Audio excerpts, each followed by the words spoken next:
오늘은 3월 모의고사 해설을 할 거고, 총평 먼저 좀 하고 나서 주요 문항 해설을 좀 시작을 해볼 거예요. 그래서 가져온 시험지, 자기가 푼 시험지로 듣는 게 가장 좋고, 없으면은 뒤에 새 시험지 있으니까 그거 가져가셔도 됩니다. 그리고 이제 밴드에다가 손글씨 파일을 올려놨어요. 내가 이제 손글씨 파일에는 내가 처음에 풀었던 흔적들, 검은색은 내가 그냥 처음에 시간 재고 풀었을 때 어떻게 풀었는지 검은색으로 표시를 해놨고, 그거는 그러니까 나도 시간 이제 재고 푸니까 그냥 너희들 보라고 하는 게 아니니까 막 악필로 돼 있어. 막 나 휘갈기면서 되어 있고, 그 위에 파란색이랑 빨간색으로 되어 있는 거는 그 다시 풀어보면서 뭐 풀이의 근거들이라던가 주요한 행동 영역들을 거기에 적어놨단 말이야.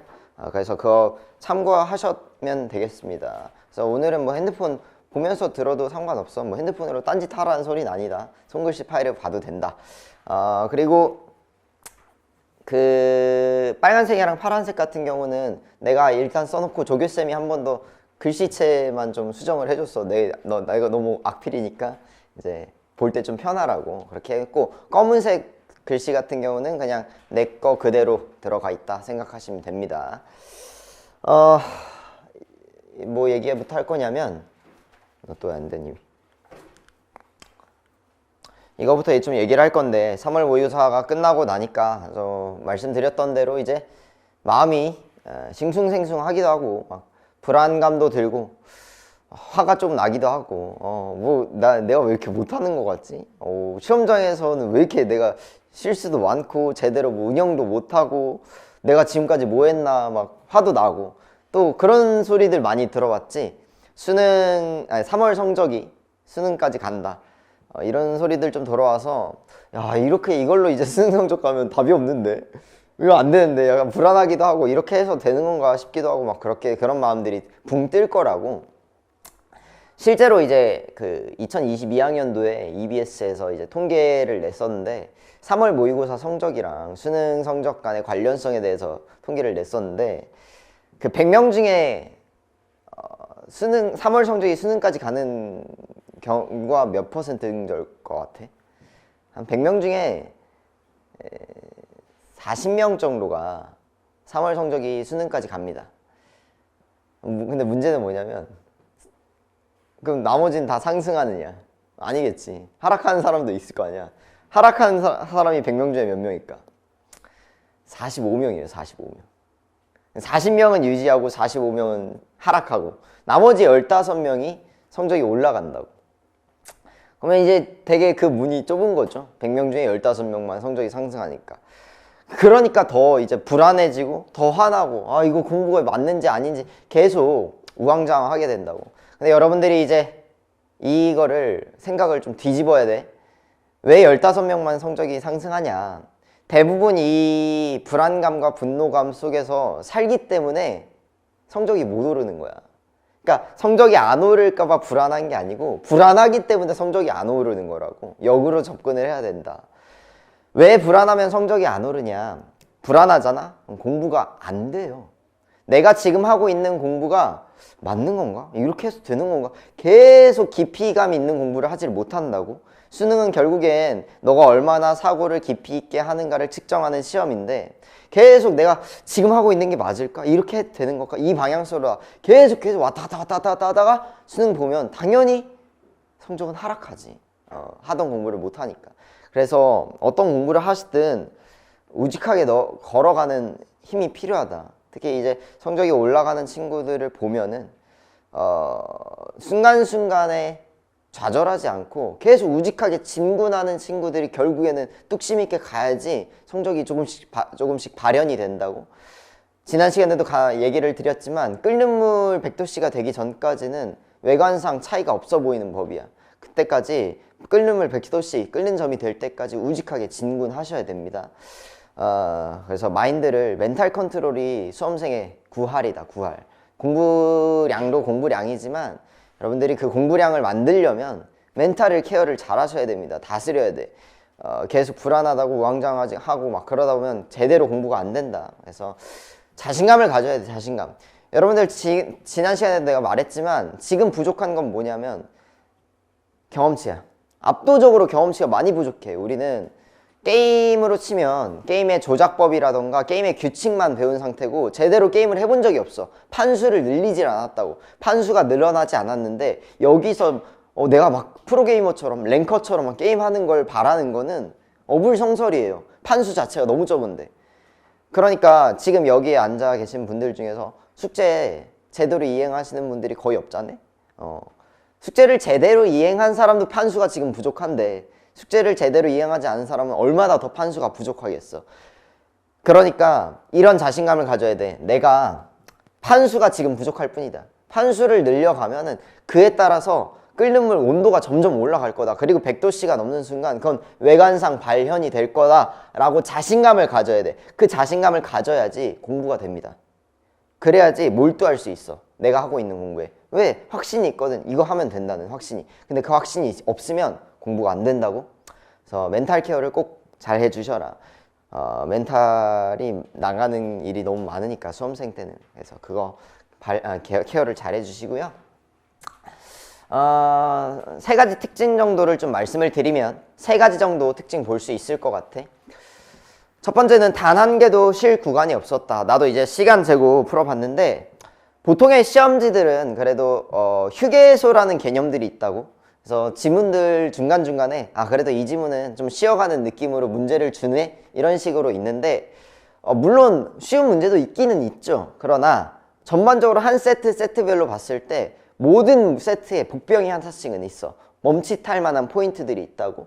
그래서 모든 지문에서 평가원이 약간 변별을 주는 포인트들을 교육청이 약간 구현을 해놨다. 그래서 풀어나갈 때 탁탁탁 치고 나가는 게 아니라 중간중간 약간 계속 브레이크 걸린다고. 그러면서 시간이 걸려지고 이제 점점점 누적되다 보니까 시간 전체가 부족해지는 시험지였을 것이다 말할 수가 있겠고요. 두 번째는 이런 어려운 시험지들은 내가 독해 피지컬 자체가 딸리잖아? 그러면 뭐 어떤 방법이고 뭐 프리 스킬이고 간에 그냥 계속 펄럭이다가 시험이 끝나버릴 수가 있어. 그냥 빨리 나 독해가 안 되니까 일단 문제로 들어가자. 일단 문제로 들어서 찾아보자. 찾는데 안 찾아져. 그냥 계속 펄럭 부채질하다 끝나는 거야. 독해 피지컬 자체가 없으면 그냥 종이 소리만 나다가 시험장이 끝날 수가 있다. 그래서 급하다고 대충 읽고 눈알 굴리기, 즉 1대1 등 서치로 뭔가 전부 다 비벼보려고 하는 사람은 자기가 비벼집니다. 제대로 풀 수가 없는 시험지였을 거라고. 여러분들의 목적은 그래서 뭐 어떤 독해법을 익혀야겠다, 풀이법을 익혀야겠다. 물론 방법도 중요하지만 결국에는 피지컬이야. 내가 피지컬을 안 키운 상태로 나 같은 사람이 최욱만한테 달려들어. 그럼 내가 무슨 아무리 권투 방법을 있고 격투기 방법을 안다고 해도 피지컬 자체가 없으면 그냥 튕겨 나갈 거 아니야. 그런 시험이에요. 이거는 방법도 중요하지만 피지컬 자체가 필요하다고. 그러려면 뭐 해야 된다고 아까도 말했지만 경험치를 많이 쌓아야 돼. 텍스트를 읽고 이해하는 경험을 많이 쌓으셔야 돼요. 게임 판수를 늘려야 되는 법이라고. 이해되는 거지. 아직 그 경험이 너무 부족해. 세 번째는 난이도 측면을 제외하면 퀄리티가 굉장히 높은 시험지라고 나는 생각을 해. 퀄리티가 높다라는 이 평가는 어떤 느낌이냐, 평가원이랑 유사한 지점들이 좀 많이 있다. 물론 평가원 시험지에 비해서는 부족한 시험지겠죠. 특히 이제 난이도 측면으로 봤을 때 엄매는 79점 정도에서 1컷이 형성되어 있는데 이 정도의 난이도는 아주 못 낸 시험지예요. 난이도만 따졌을 때. 왜? 찍었을 때 펌핑이 엄청 심하게 되거든. 찍어서 맞춘 사람한테 엄청 유리해. 그냥 찍어서 틀린 사람, 맞춘 사람 간의 급간이 엄청 커진다고. 그래서 이런 시험지는 난이도 정면으로는 실패한 시험지죠. 그러나 그걸 제외하고 보면은 내가 봤던 3년간의 교육청 시험지 중에서는 가장 평가원과 좀 유사한 부분들이 많다라고 생각을 해요. 그래서 배워갈 게 좀 많이 있습니다. 복습도 좀 잘 해주시면 좋을 것 같고. 그러나 이제 9번 문항이랑 인문지문 같은 경우는 조금 아쉽다. 특히 이제 9번 문항 어휘 문제 있죠. 위계질서 막 흩어지다 그거 거의 시험장에서 좀 고민했을 거야. 나도 고민했어요. 나도 간신히 맞췄다. 야 이거 약간 틀릴까 말까. 이거 틀려도 할 말 없다. 이런 식으로 9번 문항 풀었는데 9번 문항은 시험장에서는 어떻게 할 수 없지만 끝나고 보면 이거 쓰레기입니다. 틀리셔도 돼요. 이거는 근데 틀려도 되는데 이건 피드백해야 돼. 너 9번 문항에서 시간을 얼마나 썼는지는 피드백해야 돼. 내가 지난 시간에도 언급했지만 네가 어휘를 몰라. 고민해. 어휘가 너 사전 속에서 의미가 튀어나와? 안 튀어나온다고. 고민한다고 해서 뭔가 맞출 수 있는 문항들이 아니라고, 어휘 문제는.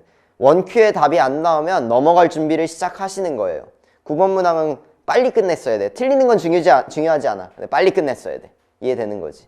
그래서 어휘 문항은 버리셔도 됩니다. 그러나 고민을 오래 하는 건 죄악입니다. 다음에는 그러지 마세요. 인문지문은 이따가 이제 주요 문항 해설할 때 말하겠지만, 나지문 같은 경우가 조금 윤문이 좀 덜 되어 있다. 영어 지문으로 치면은 좀 다듬어지지 않았다. 그래서 좀 번역투가 좀 남아있지 않나 라는 생각이 조금 들어요. 뭐 인문지문, 나지문 제외하고는 전반적으로 퀄리티가 굉장히 높은 시험지고 배워갈 지점들이 많이 있습니다. 물론 너의 원점수는 조금 마음이 아픈 원점수일 거야. 그러나 그럼 뭐 이걸로 대학하는 건 아니야. 너 선배들한테 물어봐라. 너 3월 모의고사 때 몇 점이었어요? 몰라. 수능 성적만 기억나. 지금은 이게 크게 느껴지겠지만 결국에 아무것도 중요하지 않아요. 수능 성적은 수능만 중요해. 이해되는 거지? 이걸 디딤돌 삼으시는 겁니다. 그래서 이 정도 세 가지 특징 볼 수 있을 것 같고, 이건 전체적인 총평이고 이제 세부 영역별로 좀 개괄을 해드릴 거예요. 주요 문항 해설은 이제 한 문제 한 문제적으로 해설을 할 거고, 세부 영역별로 어떤 특징들이 있었는지 살펴보겠습니다. 네, 독서론부터 시작을 할 거야. 순서대로 가겠습니다. 독서론 같은 경우는 이제 보통은 약간 잡밥으로 출제가 되니까 그냥 뭐 시험시험 풀어보자 했는데 생각보다 1번이 안 풀려? 그런 사람들을 좀 혼내주는 문제죠. 독서로는 여러분 잡밥이라고 생각하면은 여러분들이 잡밥이 되는 거예요. 그럼 어떻게 나올지 몰라, 독서론이. 물론 수능 때 막 어려워진 케이스가 그렇게 많지는 않는 건 사실이거든. 그러나 우리 초월 1주차에도 독서론 어려운 거 하나 딱 봤었거든. 그 시각자료 기억나니? 나 혼자만 기억나나? 시각자료의 텍스트에 도움 준다. 기억 안 나는구나. 다 뭔 소리네 하고 있지. 어쨌든 좀 어려운 지문이 나올 수도 있어. 그건 몰라. 그러니까 시험장에서 독서론 지문을 읽을 땐 이거 잡밥이니까 시간 단축이나 해볼까? 이러시면은 이제 목 날아가는 거예요. 천천히 다른 독서 지문 읽을 때처럼 읽으시고요. 독서론에서의 출제 포인트는 항상 같았는데 분류관계. 그러니까 뭐 예를 들어서 A라는 개념을 제시해 놓고 걔를 뭐 세 가지로 쪼개. 뭐 그래서 스몰 a, b, c가 있어. 그래서 B라는 개념을 또 두 가지로 쪼개. B'과 B', 이런 식으로 개념과 쪼개 간다고. 그럼 머릿속에서 이런 가지치기가 일어나는 게 가장 좋아요. 이 지문도 자기결정성의 정도를 기준으로 동기의 유형을 단계별로 막 나눴다라는 얘기가 들어간단 말이야. 그러면서 이제 동기 유형별로 무동기가 있고 외재적 동기가 있고 내재적 동기가 있다. 외재적 동기에는 뭐 내적 조절이 있고 외적 조절이 있다. 이런 식으로 개념을 분류해 놓는다고. 이 분류하는 게 항상 독서로는 똑같은 포인트야. 그러니까 가장 좋은 건 이러한 분류 관계를 머릿속에서 조직화하는 게 가장 좋고요.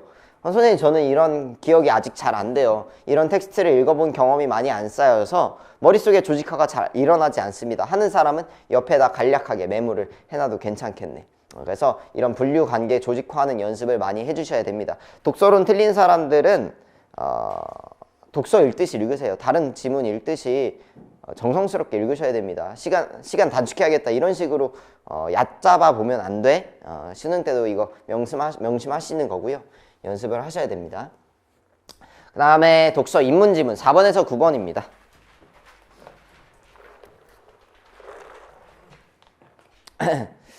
지문 자체의 난이도만 보면 이 지문이 가장 어려워요. 가장 난이도가 높고 평균 통계적인 오답률도 높은 편이야. 물론 개인차에 따라서 과학 지문이 더 어렵다 또는 뒤에 현대시가 더 어렵다라고 할 수 있겠지만 그냥 오답률 통계 보통을 따졌을 때는 인문 지문이 가장 어렵고 내 개인적으로도 그냥 지문 자체의 난이도가 인문이 가장 어렵다라고 판별이 돼. 그래서 가지문 같은 경우는 중요했던 건 2, 3문단의 세부 정보들, 뭐 장조, 단조, 뭐 버금 딸림, 뭐 이런 거 선생님 저는 음악 시간에 맨날 졸았는데요. 모르겠는데요. 배경 지식 없어서 못 읽겠어요? 가 아니라 이거 배경지식이 있고 없고의 문제가 아니라 세부 정보가 나열될 때 너가 어떻게 처리하는지를 묻고 싶은 지문이야. 그래서 여기에서 나오는 뭐 다장조, 뭐 으뜸음이 뭔지 이런 것들 기억하려고 하는 게 아니라고. 물론 알고 있었다면 좀 좋았겠지만 몰라도 상관없어. 세부 정보들은 어떻게 처리해야 돼? 요약해야 돼. 핵심 흐름으로 큰 틀로 올려야 된다고. 작은 정보들, 세부 정보들은 문제를 풀 때 요구하면 그때그때 돌아온다. 이걸 요구하는 지문입니다. 너가 요약할 수 있는지를 묻는 거야. 그래서 2, 3문장들의 세부 내용을 어떻게 처리했는가가 좀 중요했을 것 같고, 중하위권들은 대부분 2, 3문단에서 야 이거 어떻게 다 기억하지? 여기서부터 일단 풀기가 싫어져. 이제부터 약간 국어는 내게 아닌가 싶어진다고. 그러시면 안 됩니다. 연습을 하셔야 되고요. 이따 과학지문에서도 이게 좀 중요하게 활용되지. 세부 내용들을 요약해 나가는 거. 나지문 같은 경우가 좀 많이 어려워. 나지문 많이 어렵고, 실제로 내가 이제 시간제곱 풀었을 때 가장 시간을 많이 쓴, 독해의 시간을 많이 쓴 건 나지문이야. 그래서 나지문에선 중요했던 건 현상학적 태도라는 걸 되게 굉장히 추상적으로 정의를 하고 있단 말이야. 이 추상적으로 정의되는 내용들은 어떻게 해줘야 돼? 재구성을 해줘야 돼. 나의 말로 바꿔줘야 된다고. 근데 나의 말로 바꿔줄 때 가장 중요한 건 문맥상의 연결이야. 같은 의미의 표현들을 연결해주면서 읽었으면 조금은 재구성할 때 수월하지 않았을까. 이어가는 거 해볼 거고요. 이따가 주요 문항 해설할 때도 후설한테 본질에 도달하게 하는 게 뭐야? 라고 하면서 연결하는 연습 한번 해볼 겁니다. 역시 이것도 시험장에 제한된 시간 내에서 해내려면 판수가 많이 중요하다고. 판수. 게임 판수를 늘려야지 수월하게 할 수 있는 것처럼 이것도 많이 해보셔야 됩니다. 수업 때 내가 맨날 문맥상의 동의어 찾으라는 것도 이런 연습하기 위해서야. 자, 그 다음 두 번째 특징은 윤문이 좀 덜 된 듯 하다. 1문단에서 자연적 태도 설명하는 구간에서 조금은 이거는 약간 한국어로 쓴 글의 뉘앙스보단 영어 글을 썼을 때 뉘앙스가 좀 많이 들어온 느낌을 받았어. 그래서 개인적으로 나지문은 그렇게 그냥 뭐 어렵다 쉽다의 측면을 떠나서 좀 글이 덜 다듬어지지 않았나라는 생각을 해. 다음에 세 번째 특징은 5번과 8번 문제. 5번과 8번 문제는 위에서 말했던 이 문맥상의 동의어를 너가 찾을 수 있느냐를 묻는 지문이에요. 그래서 문제예요. 그래서 5번 같은 경우는 현상학적 자녀와 같은 말들을 찾아라. 그리고 8번은 5번 선택지가 정답인데 인위적 현상으로 간주한다. 8번의 5번 선택지 인위적 현상으로 간주한다. 그 말과의 문맥상의 동의어가 뭔지 너가 지문에서 짚어왔느냐를 묻는 문제라고 여기시면 된다고. 그 다음에 아까도 말했지만 네 번째 특징 9번 어휘 문제는 버리셔도 됩니다. 단 시간은 썼으면 안 돼. 어휘 문제는 원큐에 답이 안 나오면 넘어갈 준비를 하시는 거예요. 왜? 너가 고민한다고 답이 튀어나오진 않거든. 그래서 원큐에 답 안 나오면 넘어갈 준비를 하시는 거고, 7번은 뭐 선지 구성이 살짝 아쉽다. 왜냐면 이제 이따가도 말하겠지만 지문의 핵심 흐름과 관계없이 디귿과 발문에 반박이라는 말만 캐치해도 답이 나와. 디귿만 읽고 반박하는 내용만 찾으면 답이 나와버리거든. 그래서 7번은 선지 구성이 조금 아쉽다 이 정도. 그래서 퀄리티가 아까 좋다고 말씀하셨는데 선생님 왜 까세요? 하면은 이 지문의 한정에서는 조금 그냥 교육청스럽다. 이 지문은 교육청스럽다 하시면 되고, 다른 지문들은 괜찮습니다. 과학 지문도 살짝 좀 아쉬운 거 있지만 사회 지문 보겠습니다. 사회 지문은 내가 뉴문 때 우리 3주 동안 사회 지문 봤죠? 뉴문 때 사회 지문 보면서 계속 강조했던 건 사회 지문이 지문만의 난이도를 놓고 봤을 때는 가장 쉽게 느껴졌을 거야. 과학이랑 인문에 비해선 읽을 때는 뭐 내가 아는 그래도 뭐 기업 나오고 막 아는 단어들이 나오니까 읽힌다고. 근데 문제는 뭐야? 문제가 문제야. 기업 이런 지문 읽을 때는 친숙한 단어들이 나와서 술술 읽히겠지만 문제로 들어갔을 땐 쉽지 않다고. 왜? 사회 지문은 추론적인 이해를 묻기 때문에 선택지들이 꽤 빡빡하게 출제된다고. 물론 10번이랑 11번은 단순 일치형으로 나왔어요. 근데 12번은 꽤나 추론이 요구가 되고 있죠. 일단 10번과 11번에 대해서 얘기를 드리자면 10번과 11번 틀린 사람들은 뭐가 안 되는 사람들이야? 독해력, 사고력, 독해 스킬 이거의 부재가 아니야. 이거 부족한 게 아니라 읽기 속도가 너무 빠르다고. 10번과 11번은 사실 그냥 너가 읽었니를 물어. 읽었니? 이거 막 어려운 문제가 아니란 말이야. 10번과 11번은. 근데 여기서 틀렸다. 그러면 너 다른 거보다 뭐부터 해야 돼? 천천히 읽기부터 해야 돼. 결국엔 이거 읽고 이해하는 싸움인데 읽지를 않는 거예요. 막 달려 읽는다고 도약독해를 해버린단 말이야. 퉁퉁퉁 읽어버린다고. 마음은 이해가 가. 왜? 시간 부족하잖아. 그러나 내가 실전 태도에서도 강조했듯 시간이 아무리 부족하더라도 지문만은 천천히 읽어야 돼. 지문만큼은. 그래야지 문제를 빨리 풀 수 있는 거야. 그래서 10번과 11번에서 시간이 끌렸다 혹은 문제가 틀렸다. 이 사람들은 다른 것보다 천천히 읽기를 많이 하시는 겁니다. 마음을 억눌러야 돼. 자, 그 다음에 12번은 대칭점 문제예요. 대칭점 파악 문제. 마지막 단락에서 나타나는 두 가지 금지 행위들이 있죠.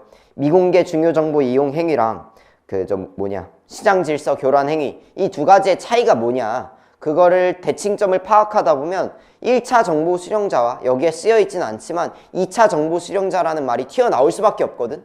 그 1차, 2차를 튀어나오게 만들면 12번은 보기를 읽을 때 정답이 튀어나와 있어. 이미 1차 정보 수령자와 2차 정보 수령자가 중요하겠구나 라는 걸 마지막 단락에서 캐치했어야 되고 그 마지막에서 그걸 캐치했으면 보기에서 이미 얘가 내부자구나, 얘가 1차 정보 수령자구나, 얘는 2차 정보 수령자는 없구나, 이걸 파악하고 5번 선택지를 바로 찍어낼 수 있다고.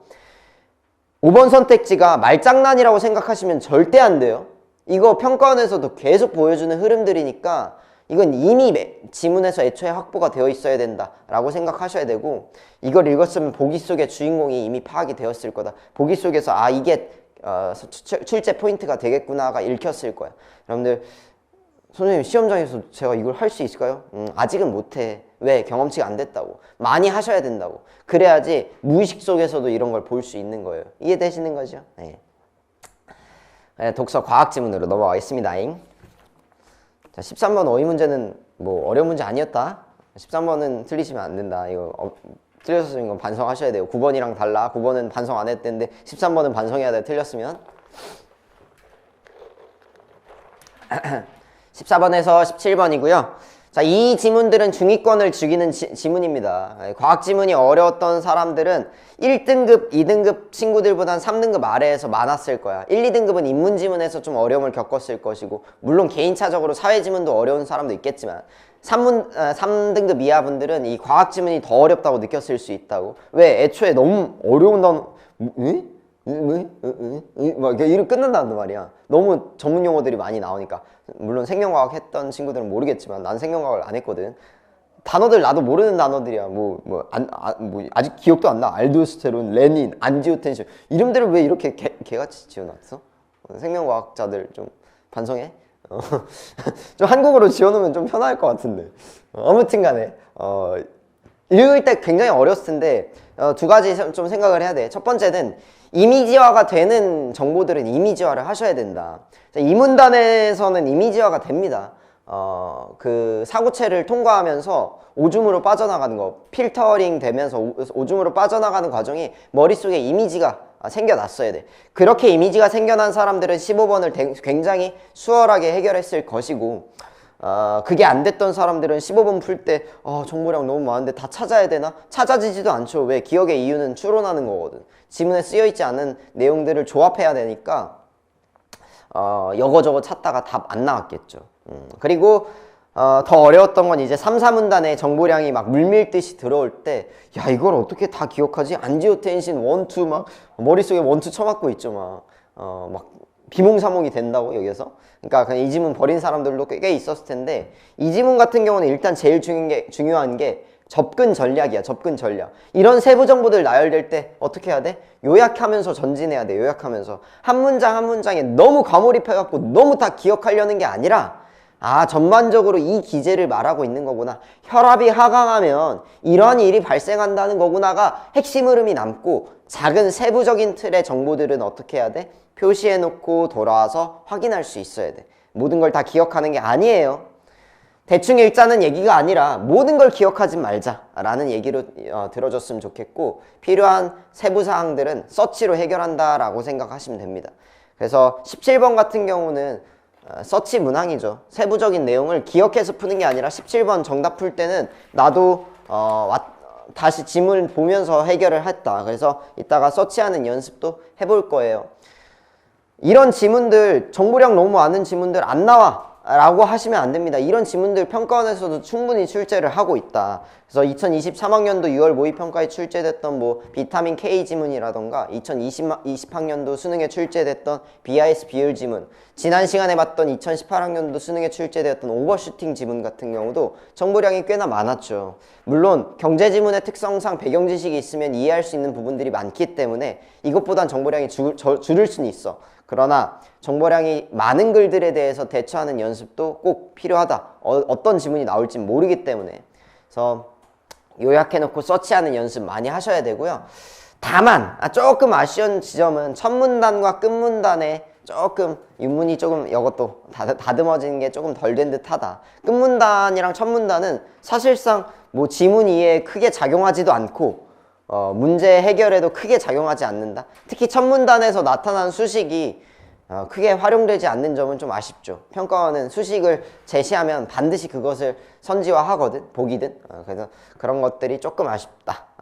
그래서 뭐 그렇다고 해서 뭐 막 이 지문 버려라 정도는 아니에요. 3, 4문단 요약하면서 연습하는데 굉장히 좀 영양가가 있다고 생각을 합니다. 과학지문 이 정도로 보시면 될 것 같고 문학으로 넘어가도록 하겠습니다.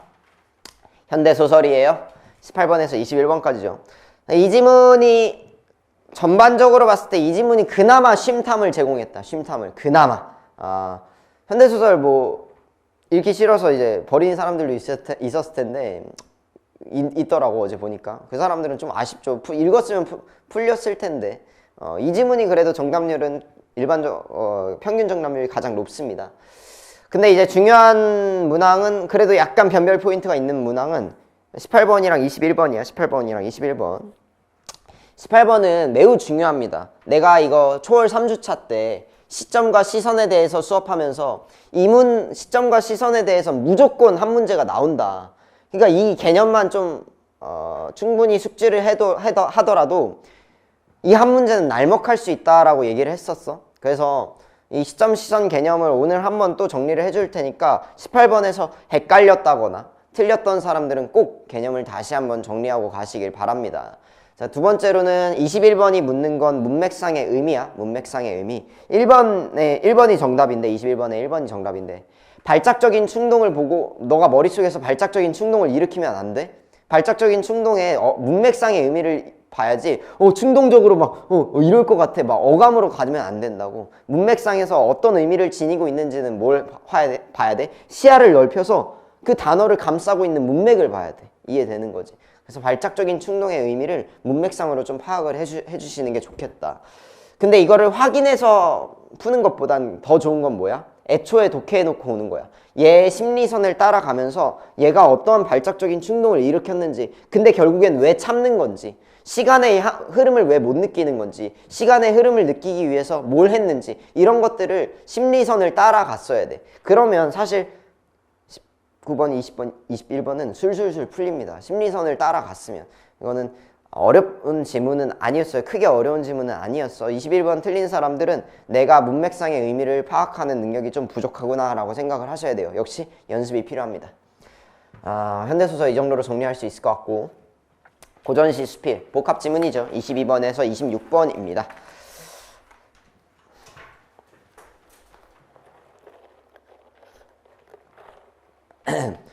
자, 이 지문 틀렸던 사람 뭐 25번이랑 26번에 오답률이 좀 있는데 26번 틀렸던 사람은 대부분이 이런 마인드가 내재되어 있을 거야. 고전시니까 그냥 뭐 대충 비슷한 내용 말하니까 자연 좋다고 하겠지 뭐 하고 그냥 달려가 버린다고. 지문 읽는데 시간이 30초도 걸리지 않아. 그게 30초도 안 걸리는 게 잘 독해서 30초도 안 걸리는 게 아니라 그냥 눈알만 굴리다가 뭐 대충 자연 좋다는 것 같아 하고 넘어가는 거지. 그리고 문제 풀 때 어떻게 하자고 생각해? 대충 서치해보자. 근데 그렇게 하면 물론 너가 만약에 독해력이 압도적으로 좋아? 그럼 서치해서 발췌독을 하더라도 각각의 맥락들이 보여서 판단을 할 때 도움을 받을 수 있는데 대부분의 학생들은 그런 발췌독 했을 때 맥락이 잘 안 보여요. 이게 무슨 말인지 모르겠다고. 그러니까 26번에 1번 선택지 봤을 때 가에서 만고에 한결같이 차고 줌이 있었던가 한없이 쌓인 물에 대한 질문으로 자연의 불변성을 끝내 알 수 없는 것이라는 자각으로 이어지는군이라고 되어 있잖아. 이거 보고 그런가? 그 부분 보고 뭔가 불변성 알 수 없는 것 같기도 하고 계속 꼬셔진다고. 선택지가 이리 와 하면은 글로 가는 거야. 왜? 나한테 줏대가 없거든. 독해를 해놓고 기준을 마련해 놓지 않으니까 불변성 끝내 알 수 없을 것이라는 자각이 있을 것 같기도 하고 하니까 일단 2번 선택지로 넘어가 하고 넘어가는 거죠. 그럼 이제 답이 안 나오고 그냥 2, 3, 4에서 느낌 오는 거 just feeling으로 가시는 거죠. 그건 틀리는데 또 문제는 뭐야? 거기서 또 시간도 많이 써요. just feeling을 느끼는데 느낌 역시 육감을 곤두세요 막 하는데 여기서 시간을 또 쓴다고. 26번에서 시간 쓰고 틀리고 이게 얼마나 큰 손해야. 이해되는 거지. 뭐가 문제야? 첫 단추가 문제야. 첫 단추가 고전시니까 대강 읽어야겠다. 여기부터가 문제라고. 맥락을 완벽하게 해석하진 않아도 된다고 했지 내가 고전시. 다만 각각 구간에서 얘가 어떤 상황인지 어떤 심리를 가지고 있는지는 맥락을 파악해주고 와야 돼. 그래야지 줏대가 생기고 1번 봤을 때 불변성을 끝내 알 수 없을 것이라는 자각은 얘의 심리선상 절대 나타날 수가 없는데 라는 확신이 들어야 된다고. 주요 문항 해설할 때 이거 다시 한번 얘기해 줄게요. 그래서 26번에 1번 틀린 사람들은 내가 고전시가 운문을 너무 날려 읽는 게 아닌가라는 생각 한 번쯤 해보셨으면 좋겠습니다. 자, 25번 같은 경우는 수필에 대한 문제로 나왔고 25번도 오답률이 꽤 높습니다. 이 수필은 다 난이도 자체가 좀 있어. 지문 자체가 조금 난해한 편입니다. 엄청 어렵다까지는 아니어도 꽤나 상급의 난이도를 가지고 있어서 읽을 때 좀 또 개소리 하네 약간 이런 느낌이 들었을 거야. 뭔 소리야 이게, 왜 말을 이렇게 개같이 해놔, 이런 도저히 뭔 소리인지 모르겠다라는 느낌이 들 거야. 이런 생각이 들 때 딱 한 번쯤은 견뎌내야 돼. 도저히 뭔 소리인지 모르겠다 하면 한 번쯤은 견디고 지문에서 해결을 보려고 해야 돼. 내가 도저히 뭔 소리인지 모르겠으니까 일단 문제 가서 비벼보겠다 하지 말라고. 문제 가서 비벼보겠다? 아니, 네가 비벼진다고. 제대로 안 된단 말이야. 지문에서 해결이 안 되는 건 한 번만 더 생각해봐. 지문에서 해결하려고. 지문에서 시간 쓰라고. 문제 푸는 데서는 좀 빨리 가도 되니까 지문에서 시간 조금 더 투자해도 돼. 그럼 문제는 오히려 찍어도 정답률이 올라갈 수 있어. 지문에서 시간을 써놓으면. 어차피 지문에서 최소값을 안 만들어 놓잖아? 이해의 최소값을 만들어 놓지 않잖아? 문제 풀 때는 거의 찍기 수준이에요. 거의 찍기 수준. just feeling을 느끼려고만 해. 그러면 시간 쓰고 틀리고 이게 뭐야.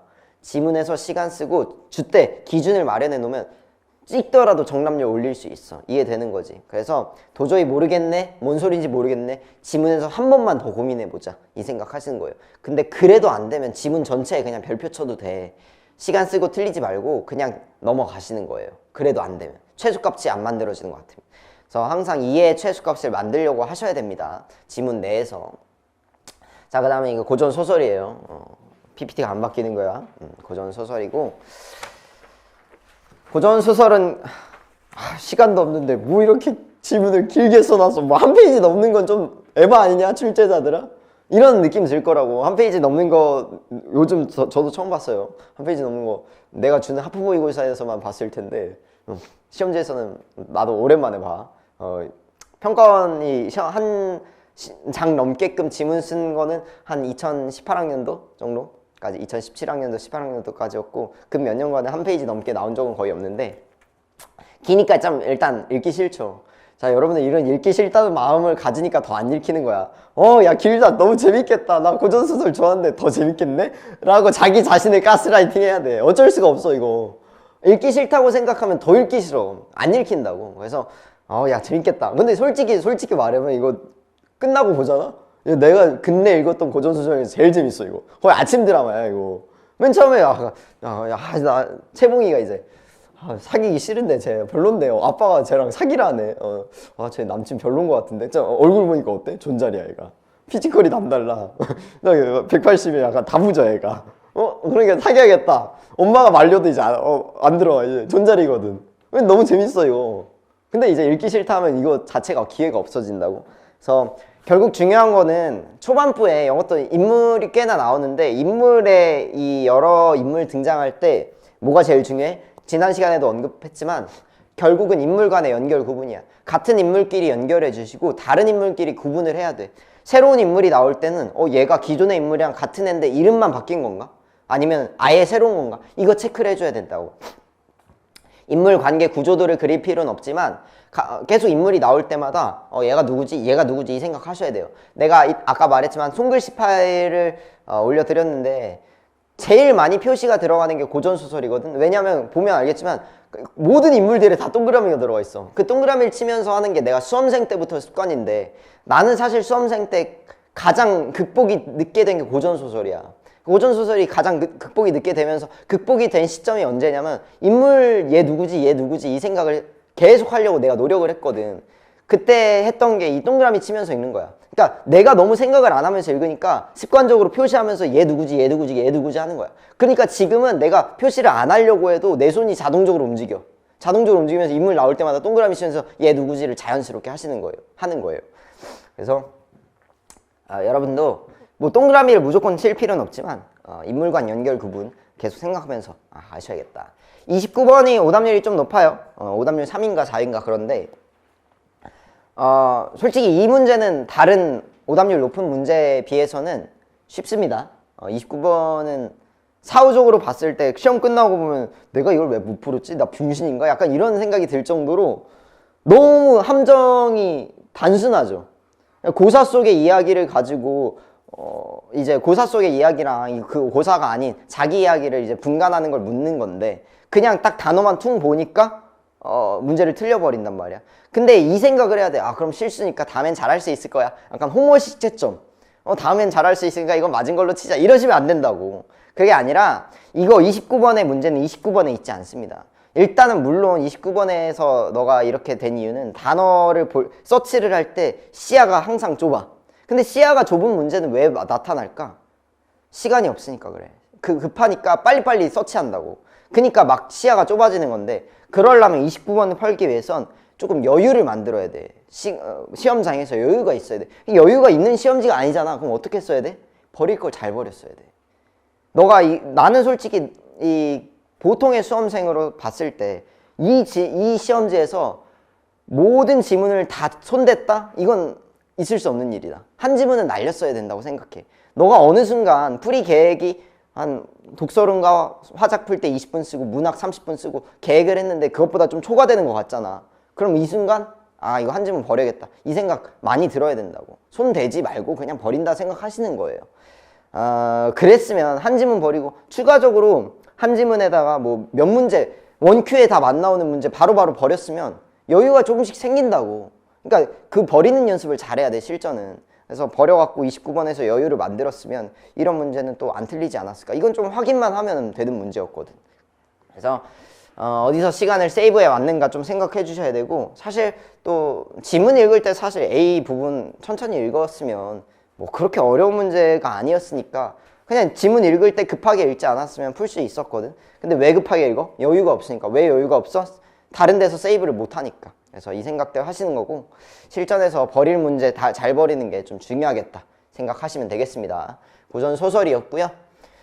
그다음에 현대시 마지막 공통 마지막이죠. 31번에서 34번.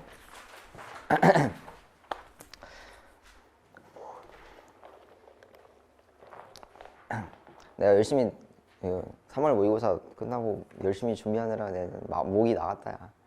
약간 코도 지금 감기 걸렸나 뭐. 몸이 안 좋아 얘들아, 미안해. 목소리가 잘 안 나온다 야. 31번에 34번 보면은 첫 번째 특징은 압도적으로 좀 난해한 문학작품. 현대시 근래에 출제됐던 지문들 중에는 가장 난해합니다. 지문 자체가 뭔 소리야? 쉽다고? 솔직하게 말하면 나도 이거 시험 칠 때 나지문 읽고, 나는 나름 현대 문학 중에선 현대시를 제일 잘해. 내가 그냥 문제 풀이하는 걸로는. 근데 나지문 읽고 나도 잘 뭔 소리인지 모르겠더라고. 물론 최소값의 이해는 됐지만 야 이거 뭔 소리. 내가 읽은 것 중에 제일 어렵다고 느꼈어. 근래 읽었던 것 중에. 그러면 이런 경우에는 보기가 좀 힌트를 준단 말이야. 근데 보기에서도 힌트를 주는 듯 안 줘요. 그냥 바다가 들판이다 정도밖에 없단 말이야. 제대로 힌트가 없으니까 읽을 때 좀 난해했죠. 평가원이면 아마 보기 이 정도의 난해한 작품은 보기를 좀 더 주는 식으로 했던 것 같아. 연계 작품이면 또 몰라도. 근데 이거 이제 평가원이니까 안 나와 이러시면 또 안 된다고. 요즘 트렌드가 점점 현대시가 난해한 작품들이 나오고는 있어요. 조금씩 올라가고 있으니까 이런 작품들을 독해하는 연습, 그 방법 이런 것들 좀 습득을 하셔야 되겠습니다. 그래서 이따가 내가 얘기할 건 주요 문항 해설할 때 내가 시험 처음 칠 때 시간 재고 풀 때 최소값의 이해를 어디까지 했는지, 그리고 나도 시험 끝나고 나도 공부를 해야 될 거 아니야. 그러면 반성하면서 나도 이 지문 이렇게 읽었으면 더 좋았겠다, 이상적인 독해는 여기까지였겠다, 고점을 또 얘기를 해줄 거예요. 이 시험 이 나지문 읽을 때 저점과 고점을 얘기해 줄 거라고.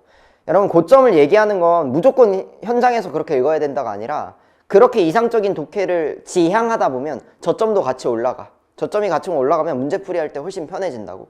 그래서 그런 거 2가지 얘기할 거니까 들어보시면 될 것 같고, 33번이 오답률 1위예요. 오답률 혹시 오답률 아니? 이거? 오답률 83%야 33번. 그러면 정답 맞춘 사람이 17명이거든? 100명 중에? 원래 5개 선택 중에 찍으면은 몇 %야? 20%야. 그것보다 안 나왔다는 건 사실상 이거는 그럼 주관식이었으면 풀 수 있는 사람이 없었다 이거지. 그러니까 제대로 푼 사람은 거의 뭐 없었다고 봐도 무방하고. 근데 선생님, 저는 이따가 내가 해설을 할 건데 정확하게 딱 근거 잡아서 풀었어요. 잘하시는 겁니다. 그런 태도로 가시면 돼요. 이 문제 맞히고 다른 문제 틀렸는데 어떡하죠? 지금 연습만 더 하면은 다른 문제까지도 커버할 수 있어. 이 문제 맞춘 사람은 아주 잘한 겁니다. 소 뒷발로 쥐잡은 격이 아니라면, 찍어서 약간 다른 데서 잡아서 한 거 아니라면. 그래서 이따가 해설을 해드릴 거예요. 2가지 층위에서 좀 생각을 하셔야 되는데, 첫 번째는 이거 답이 5번이죠. 33번에 답이 5번이야. 5번, 1, 2, 3, 4번은 모르겠는데 5번은 명확했다. 5번은 명확했다. 이 생각을 할 수 있는 게 첫 번째 레벨이야. 이거는 중요합니다. 그러니까 시험장에서 오답은 불명확해도 정답은 명확해야 돼. 문학은 특히. 그러니까 다른 건 애매한데 이게 정답인 건 알겠어. 이 느낌이 되게 중요하다고. 이게 레벨, 기본적인 레벨. 이걸 달성하려고 하시고요. 그 다음 레벨은 뭐야? 오답도 해설할 수 있는 거야. 1, 2, 3, 4는 이래서 적절한 거구나. 5번은 적절하지 않고 1, 2, 3, 4는 이래서 적절하구나. 여기까지 설명할 수 있으면 가장 나이스했겠죠. 그래서 이게 레벨 2다 생각하면 좋겠다. 그래서 첫 번째 레벨부터 가는 거야. 두 번째 레벨까지 한 번에 가려고 하는 게 아니라 정답은 명확했네, 오답은 애매해도 여기부터 시작하는 거라고. 33번 틀린 사람들은 너무 상심하진 않으셔도 되고요. 하나씩 차근차근 달성해 나가보자고. 34번, 근데 더 중요한 문제는 사실 34번이야. 33번보다 34번이 더 중요한 문제입니다. 이게 평가원의 트렌드를 정확하게 담고 있고 요즘 계속 보기 상충으로 정답 선택지가 구성이 되고 있단 말이야. 그래서 정답이 이제 2번인데 34번에 2번이 정답인데 이거는 보기 상충 논리로 의심할 수 있었어야 돼요. 보기와 2번 내용은 조금 모순이 되고 있다. 그러니까 너는 정답스러운데 정답의 냄새가 스멜스멜 올라오죠. 그래서 보기 상충을 가지고 의심하고, 주제로 봤을 때도 주제와 전혀 무관하다. 이건 분주함을 다루는 시가 아니다. 무생명성, 도시화로 인한 자연물들의 생명력이 없어지는, 잃어가는 그런 시이지 분주해진다가 아니기 때문에 주제와 무관하다라고 풀었을 때 또 2번을 체크할 수 있었겠죠. 보기 상충과 주제 무관성으로 풀 수 있었으면 가장 나이스했겠네요. 자, 이래서 34번까지 보시면 될 것 같고, 오늘은 공통 영역 말고 선택도 간략하게 좀 얘기를 할게. 선택 과목 35번에서 45번까지인데 화작 원매 모두 전형적인 수준에서 출제된 거야. 이거는 물론 조금 아주 중간에서는 조금 올라가 있어. 아주 중간에서는 조금 난이도가 올라가 있다고. 그러나 그게 난이도가 심각하게 튀는 느낌이 아니야. 그러니까 너가 만약에 선택 과목에서 2문제 이상 틀렸다 또는 시간이 걸렸다, 이건 문제야. 선택 과목에서 2문제 이상 틀렸다 혹은 시간이 좀 많이 걸렸다, 이건 문제라고. 이건 빨리 극복을 하셔야 되고요. 왜 이걸 문제라고 하냐면, 나는 이 선택 과목은 언어 제외, 매체랑 화작은 그냥 성실함의 문제야. 이건 고도의 추론력이랑 너가 IQ가 높아야지 막 풀 수 있는 그런 문항들이 아니라 유형이 계속 반복되고 있기 때문에 너가 이걸 얼마나 연습해왔는지가 정말 적나라하게 드러난다고. 그러니까 너가 여기서 2문제 이상 틀렸다거나 시간이 많이 끌렸어. 그러면 꾸준하게 연습을 꼭 하셔야 됩니다. 매일 아침 20분만 투자해달라 했잖아. 매일 아침 20분만 투자해서 한 회분을 푸세요. 선택 과목 1회분. 자이스토리, 실전, 화작을 풀어도 되고, 이감, 상상, 언매, 엔제, 화작, 엔제를 풀어도 되고, 그걸 계속 꾸준하게 하시는 거예요. 선생님, 저는 꾸준하게 했는데도 2문제 이상 틀렸거나 시간이 많이 끌렸어요. 그런 사람들은 아직 조금 더 경험을 쌓으면 돼. 지금 잘 하고 있어. 경험치만 더 쌓으면 돼. 근데 그거 안 하고 2문제 이상 틀리고 시간 끌린 사람들은 지금 심각한 문제로 받아들여야 된다고. 선택 과목 여 정도 난이도에서 손해를 보잖아? 그럼 공통 과목을 아무리 공부하더라도 등급이 안 바뀌어요. 이 선택 과목에서 하시면 최소 한 등급이 그냥 상승할 수 있단 말이야. 그러니까 공통 공부하는 것보다 선택 과목이 가성비는 훨씬 좋아. 얘는 공부하면 맞출 수 있거든. 이해되는 거지? 그래서 매체랑 화작, 특히 매체, 언어는 또 다른 얘기를 할 거고, 매체, 화작, 얘네 둘은 꾸준함의 문제입니다. 매일 아침 등교해서 20분만 투자해달라고. 20분만. 일주일에 7일 다 하는 거 힘들면 5일이라도. 그래서 20분만 좀 투자를 해주세요. 어렵지 않테니. 언어는 좀 문항별로 포인트가 좀 다른데 35번이랑 36번 같은 경우는 그냥 언어 개념의 문제가 아니야. 35번이랑 36번 이 장지문 틀리는 사람들은, 지문형 문법 틀리는 사람들은 그 개념의 문제가 아니라 독해력의 문제입니다. 그래서 법지문 읽듯이 읽으셔야 돼요. 이런 지문들은. 법지문이 뭐야? 요건과 효과 가지고 장난질 치잖아. 이러한 법적인 요건이 달성되면 이러한 법적인 효과가 발현된다. 문법적인 이러한 조건이 있으면 이러한 효과가 나타난다. 그거를 머릿속에 구조화하는, 옆에다 메모로 구조화하든 그래놓고 35번과 36번에서 그걸 적용하는 거야. 문법적인 규정과 효과를 가지고. 그래서 35번, 36번은 독해력의 문제다라고 생각하실 35번, 36번 틀렸는데 나 개념 부족한가? 개념에서 다시 1회 독해야겠다. 의미 없어요. 지문형 문법은 지문형 문법 독해력을 해결하시는 거예요. 물론 개념이 약간은 쓰이지만 개념 자체의 문제보단 독해력의 문제가 일 가능성이 크고, 이거 틀린 거는 언어의 문제라기보단 독서 영역의 문제다라고 생각하시는 게 좀 더 좋습니다. 독서 영역이랑 거의 비슷한 출제 포인트를 가지고 있기 때문에. 37번과 38번은 단순 개념 문제다. 이거를 틀렸다? 진짜로 진지하게 화장론 고민하세요. 37번과 38번에서 틀렸다 또는 시간 걸린다. 이건 진지하게 화장론 고민해야 돼. 아직 개념이 안 달성된 거고, 솔직히 언매 선택자들은 여기서 이득을 봐야 돼. 37번과 38번 같은 단순 개념 문제에서. 사실 이건 한 1분 안에 끝내야 돼, 두 문제가. 보자마자 그 37번 보자마자 자음근 단수가나랑 음절의 끝소리 규칙 구분할 수 있는 구분하냐 문제거든. 그거 바로 튀어나와야 된다고. 그리고 38번 같은 경우는 뭘 묻니? 안긴 문장, 아는 문장. 안긴 문장에 기능 묻잖아. 5가지의 선택지들이 보자마자 바로 분류돼야 돼. 이거 안 된 사람들은 이거 고민 많이 하셔야 됩니다. 화장론 고민 하셔야 되고, 선생님 그래서 돈 대게 엄매예요. 대가리가 껴져도 엄매할 거예요. 하시는 분들은 6월 모의평가 전에 이런 문제들은 진짜 순삭시킬 수 있을 정도로 정복을 해놔야 된다. 이해되는 거지? 아니면 자격이 없어요. 6월 모의평가 전까지 이거 안 되는 사람은 자격이 없는 거야. 엄매의 선택에 자격이 없어요. 이런 거에서 헤매면 화작이 훨씬 낫습니다. 39번은 그래도 37번, 8번에 비해서 어렵습니다. 특히 왜? 물론 다른 것 때문에 틀린 게 아니라 깨물어 때문에 틀렸다면, 때문에 틀렸다면 용례를 몰라서 틀리는 거야. 그러니까 그게 이제 파생어인지 단일어인지 모르는 거 아니야. 그것 때문에 틀렸다면은 화장론까지는 아니고 문제를 많이 풀자. 용례를 많이 아셔야 됩니다. 그래서 엄매 선택자는 공부량이 많이 필요하다 했죠. 이런 것 때문이야. 용례 때문이야. 용례는 그래서 나도 이런 용례 문제가 나올 때는 엄매는 이건 나도 틀릴 때가 꽤 있어. 종종. 왜냐면 용례는 너무 많으니까. 그래서 이거 엄매 공부가 끝이 없는 거야. 개빡쳐. 어쩔 수가 없어요. 그래서 근데 또 수능에서는 사실 또 그렇다고 엄청 막 용례 막 비집고 들어가서 내지는 않으니까 많이 알아두시면 좀 편해진다. 양치기로 좀 조져야 돼. 어쩔 수 없어. 이거는 개념의 문제가 아니라 이런 케이스들은 단일어고 이거는 합성어고. 개념은 알잖아 사실. 그 구체적인 예시를 잘 모르는 것뿐. 그래서 용례를 많이 습득을 하셔야겠다. 이 정도로 좀 정리를 할 수가 있을 것 같고요. 이후에 학습법. 3월 이후에 학습법. 3월 이후니까 갑자기 학습법을 전환한다? 이거 사자죠. 약장사야. 수능이 바뀌지 않으면 학습법은 그대로 갑니다. 항상 그대로 했던 대로 우리는 방법을 다질 거야. 내가 수업 때도 행동 영역 이런 거 강조하죠. 어떻게 읽어야 된다. 어떻게 풀어야 된다. 이런 방법론들 알려줄 거고, 방법론은 게임으로 치면 조작법을 알려주는 거야. 야, 이렇게 조작해야 돼. 여러분들은 조작법을 익히고 연습을 해야 된다고. 그래서 경험치를 쌓으셔야 됩니다. 지금 숙달이 안 됐으니까 시간이 부족하고 정확하지 않다고. 시간 안 재고 풀 때 정확하더라도 시간 재고 풀 때 안 되는 이유는 연습량이 많이 부족하다고. 고작 3개월 했다. 고작 3개월. 재수생들, 삼수생들은 1년 넘게 박았어. 그래도 성적이 안 나와. 우리는 압도적으로 더 부족해. 인정하지? 그러니까 경험치 쌓아야 돼. 지금 성적 나오게 바라는 건 어불성설이야. 이해는 하지만 공부만 했으니까 나와주길 바라는 마음은 이해하지만 그렇게 호락호락한 시험이면 사람들이 재수를 안 한다고. 3개월만으로는 너무 부족해.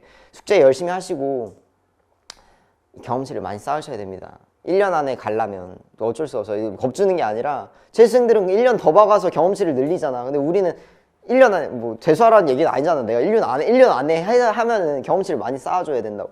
힘든 거 알지? 내신도 하고 막 이것도 하고 저것도 하고 수업 막 학교 선생님은 자습도 안 시켜주시고 막 하는데 힘든 거 알지만 그래도 잠은 잘 자세요. 하지만 깨어있는 시간에는 경험치 쌓으려고 열심히 판수를 늘리셔야 됩니다. 실전 태도 4가지. 예열자료 내가 줬었지. 다 그냥 안 읽으신 분들이 태반이더라고. 맨날 서운해. 내가 열심히 밤새가면서 작업을 하는데 복습 시트도 아예 있는 듯 없는 듯 있었나 없었나 열심히 있으면은 내 거 아니야 안 읽어 안 읽은데 어쩔 건데 다 날려버리죠. 이거 예열자료도 아침에 열심히 읽으라고 어떻게 잘 봤으면 좋겠다 하면서 이제 하는데 보지도 않으세요. 실전 태도 4가지도 이거 써놨단 말이야. 거기 예열자료에. 이 4가지를 한 번에 지키기는 힘들어. 근데 계속 지키려고 하셔야 돼요.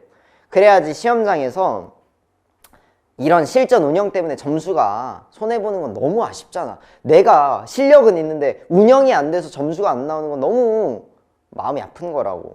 실전 운영은 계속 시험 볼 때마다 복기를 해주세요. 그러니까 그래서 뭐 계획 짜놓고 내가 20분, 30분, 25분 이렇게 계획을 짜놨으면 거기에 대해서 지금 시간이 좀 넘어가고 있는 것 같네? 그러면 이 시험은 좀 어려운 시험지다. 별표 좀 많이 치고 버릴 거 많이 버려야겠다. 이 생각하고.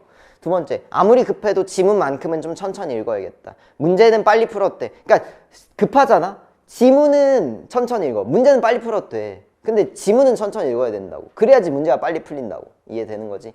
아무리 급해도 지문만큼은 천천히 읽으면서 필자랑 대화한다는 마음 항상 가지시는 거예요. 멘탈 관리를 해야 돼. 근거 확인하기. 항상 실수 조심하면서 내가 고른 답이라도 한 번만 명시적인 근거 확인해 주시고. 4번째, 별표 짝짝 치면서 과감히 넘어가시는 거고. 나도 이 시험 풀면 그 손글씨 보면 알겠지만 네모가 되게 많아. 네모는 뭐야? 1, 2, 3, 4, 5에서 한 2번쯤에서 답이 나와. 다른 선지 확인 제대로 안 할래. 이런 게 네모잖아. 네모가 많다는 이유는 나도 그만큼 꽤 촉박했다는 얘기지. 빨리빨리 풀어야겠는데 시간 부족하겠는데? 그러니까 답 나오자마자 네모 찍고 가는 문제들이 되게 많았어요. 시간이 여유로웠다면 5번까지 다 맞겠지만. 그래서 네모 친 문제들 그 손글씨 보시면 확인할 수 있을 거고. 별표도 2개 정도 쳐놨습니다. 별표 친 문제는 주요 문항 해설 들어가서 얘기를 좀 해줄게. 이 정도 하시면 될 것 같고, 밴드에 올라가 있는 손글씨 확인하시면 됩니다. 10분 정도 쉬었다가 11시 좀 전에 주요 문항 해설로 들어갈게.